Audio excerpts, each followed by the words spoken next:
en parte por lo que dice Víctor. Aquí yo insisto, yo recuerdo en 1992, el 92 al 95, cuando empezamos con el primer plan decenal, modificaciones curriculares de los últimos 25 años. Aquí el gran reto, yo insisto, es el cumplimiento con lo planificado, como decía Víctor al principio, pero para eso se requiere una gestión de calidad. Yo creo que el mismo ministro dijo, el nuevo ministro, que ahora se harán evaluaciones de desempeño y no solo a los docentes. Hay que también evaluar. Perdón, profesor, pero antes no se hacían. ¿Por qué no se hacían antes? Mira, el Ministerio de Administración Pública sí tiene más de 29 indicadores de la gestión de la calidad, pero te voy a poner algo sencillo, que quizás la gente no domina. En los últimos 7 años, de los 23 ministerios de este país, el Ministerio de Educación estuvo hasta el año 2020 en el lugar 21 en términos de calidad de la gestión, y eso no levantó ninguna alerta. Si tú buscabas los 23 ministerios del país, desde el 2016 hasta el 2020, el Ministerio de Educación estuvo entre el lugar 20, 21 y 22 en calidad de la gestión pública. Entonces, un ministerio que recibía tantos fondos, a pesar de estar en los últimos lugares en gestión de calidad, eso no produjo acciones consecuentes.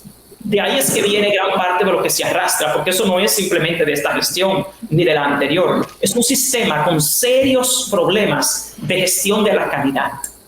Entonces, yo insisto en que hay que trabajar en la gestión de la calidad de los recursos. En base a lo que también menciona acá Víctor del modelo educativo, también eso es parte de la gestión de calidad, porque todo eso se revisa. Pero eso no se ha hecho. Y tampoco ha habido la responsabilidad de tomar las acciones. No la hubo en el pasado, por lo menos no de 2016 a 2020, donde nosotros en el Observatorio Educativo sí varias veces presentamos los informes que decían que el Ministerio de Educación estaba entre los 3 últimos lugares en calidad de la gestión pública. Es ahí donde está quizás el problema, no en los fondos. Vamos a hacer una pausa y cuando regresemos, Víctor, vamos a conversar sobre los precios de la inscripción en los colegios privados y los libros de texto. Yo particularmente tengo una duda y es ¿por qué ya no se pueden reusar los libros de texto como lo hacíamos antes? Porque hay que tirarlos, inmediatamente se usan como si fueran desechables. Y profesor, cuando regresemos también vamos a hablar sobre esta decisión de la Cámara de Diputados de aprobar de manera unánime al idioma inglés como segundo idioma en las escuelas públicas dominicanas. Ya regresamos. Esto no tiene nombre.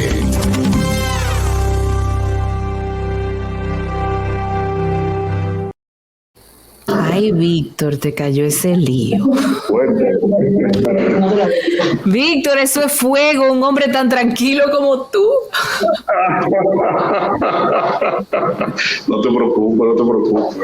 No, yo sé que tú tienes bastante con qué devolver, pero es un puesto Pero mire, demandante. En un colegio bilingüe, los libros más costosos están en los colegios, como el que yo dirijo. Dios, y yo te puedo decir que los padres no tienen esa percepción. En los colegios bilingües hay un slogan que dice, if you think education is expensive, try ignorance. Entonces, tú tienes... Así mismo es. ¿Qué cuesta? Además, la gente tiene una confusión. Los colegios no venden libros. Los colegios no hacen libros. Los libros los venden y los hacen las editoras. Entonces, a veces vienen a los colegios, director, por esos libros están muy caros. Nosotros no hacemos libros, ni vendemos libros. Ahora, pero saber, hay un punto y el Consejo Nacional de Educación que le da la vigencia a los textos, a los libros de texto. Y te voy a explicar algo. Después del 95, ese currículo que estuvo vigente hasta el 2013, 2014, por ahí, ellos no variaron nada en términos de la malla y la secuenciación curricular. Sin embargo, había diferentes. Ahora, hay algo importante, Víctor y Vidalba. Cuando aquí se pasó, en el 95, del cognitivismo al constructivismo, como modelo, tú y yo fuimos a una escuela cognitivista. ¿Qué era lo que teníamos como modelo de ejercicios? Si tú tienes una escuela constructivista, donde se predica que el estudiante debe hacer para aprender y que debe ser un actor del proceso de enseñanza y aprendizaje, entonces, ¿cómo va a ser si tú llenas un libro que debes hacerlo? Hay una serie de teorías del aprendizaje que se basan en la parte senestésica. Si un niño debe hacer un ejercicio para poder tener mejor estimulación sensorial, para poder aprender mejor, entonces, ¿cómo va a devolver un libro que está lleno? Permiso, ya regresamos.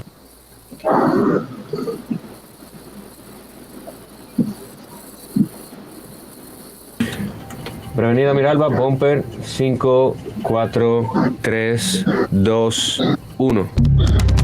Esto no tiene nombre.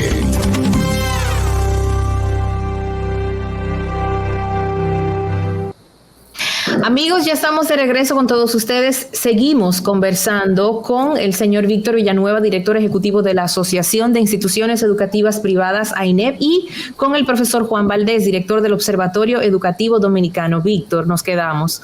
Los altos precios de la inscripción y los libros de texto. Bueno, yo sé que, incluyéndome, pues tengo 2 niños que están en el colegio precisamente. Los padres tenemos obviamente que el desafío de financiar el modelo educativo que entendemos prudente o conveniente para nuestros hijos.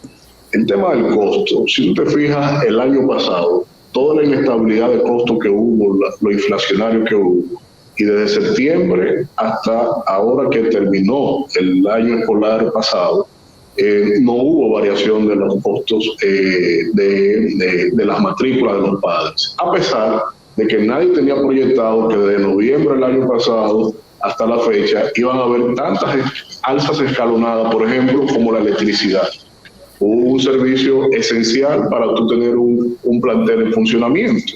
Entonces, en cuanto a las alzas, obviamente que para este año escolar había que hacer una revisión tarifaria, porque todos los costos operativos han sido elevados. Los profesores requieren actualización salarial. Las licencias para tú tener software o base de datos también han sufrido variaciones de precios al alza.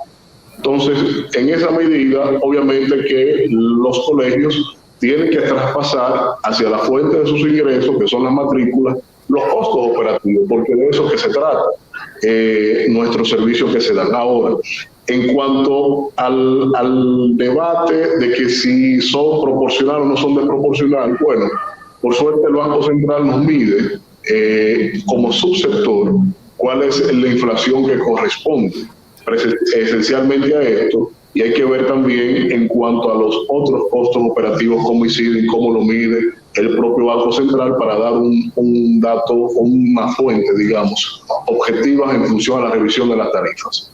Ahora, el tema de los libros de textos, eso es también un señalamiento que hasta como sector lo hemos hecho ante las autoridades públicas, porque la variación de los libros de texto cada año, las variaciones, que no es cada año, generalmente, en esencia es cada 2 años, pero es una determinación facultada por parte del Consejo de Educación, que está en el Ministerio de Educación, que es quien determina el tiempo, digamos, de vigencia de los libros de texto que se utilizan en todos los recintos, todos los planteles, acorde al currículo base que establece el Ministerio de Educación para las enseñanzas en todo el sistema educativo del país, sea público o privado. Es decir, que aquí obviamente es un contexto social que lamentamos claramente que sea esa la referencia inmediata en cuanto a que recibir la noticia de un alza de los costos de la matrícula cuando los salarios siguen todavía frisados, los ingresos de las empresas, los que producen, tienen actividad privada, tienen todavía incertidumbres, y eso obviamente que también a nosotros nos llama mucho la atención. Y ojo, nosotros tenemos plenas competencias. Cada institución educativa privada tiene competencias, y por eso las alzas nunca van a ser desproporcionadas, y el que lo haga corre el riesgo de sucumbir en la práctica, porque entonces se sale del mercado y los padres entonces tendrán que verse cómo buscar otras opciones. Los libros, Víctor, Juan, porque Juan también dirige un colegio bilingüe, sí. ¿Por qué no pueden rehusarse? Mira, hay un tema... No, okay. Pero mira, los libros de texto pueden rehusarse. Las variaciones en ciencias no son tantas cada año. Siempre hemos señalado eso, aunque lo que sí varía es el método didáctico de cómo presentar las mismas informaciones en términos didácticos a los niños. Ahora, o variaciones de casas editoras como tal. Eso siempre es un problema a atender. Pero te insisto, la facultad de la vigencia de los libros de texto la establece la propia autoridad pública y es un reclamo que como sociedad debemos entonces hacerle para que sea viable una más estable la vigencia de los libros de textos y que de esta manera los padres no se vean tan golpeados cada año comprando esas enormes listas, esas enormes cantidades de cosas que en verdad significan mucho para el presupuesto del hogar. Profesor, sí, eso. Hay muchos factores que determinan si un libro es reusable o no. Desde la asignatura en cuestión, si se requiere que el libro de texto se trabaje en él físicamente, completando ejercicios o no. Tú sabes que en este país el currículo, el diseño curricular se sustenta en el constructivismo social, que sostiene que el estudiante debe ser un actor central del sistema de enseñanza y aprendizaje, de lo que es el módulo educativo. Entonces, ¿cuál es el tema? Hay libros que son meramente conceptuales, que solo requieren lectura. Ahora, reusarlos o no va a depender de un tema como la calidad de la impresión, si el libro te aguanta todo un año escolar, si es de buena calidad, que es algo que aquí deberían regular, cuánta calidad tiene un libro en su impresión, si se puede utilizar o no. Pero hay otros libros, por ejemplo, como los de matemáticas, como los de inglés, como los de francés, que requieren... Profesor, pero el álgebra de Baldor la usamos mucha gente en mi familia. Bueno, pero si tú ves el diseño, un ejercicio sencillo, busca el diseño de ese libro y busca el diseño. El álgebra de Baldor se basaba en el cognitivismo, no en el constructivismo. Entonces, ¿cuál es el tema ahora? En términos de diseño del libro de texto, hay libros que sí se pueden reusar si tienen buena calidad de impresión y si son básicamente conceptuales. Pero hay libros que requieren ejercicios continuos en estos, que se deterioran durante todo el año escolar. Entonces, cuando un estudiante tiene que hacer un ejercicio que debe vivir por sí mismo para poder aprender, no lo va a hacer en un libro que ya está escrito, con las respuestas erróneas o correctas. Pero no son todos los libros.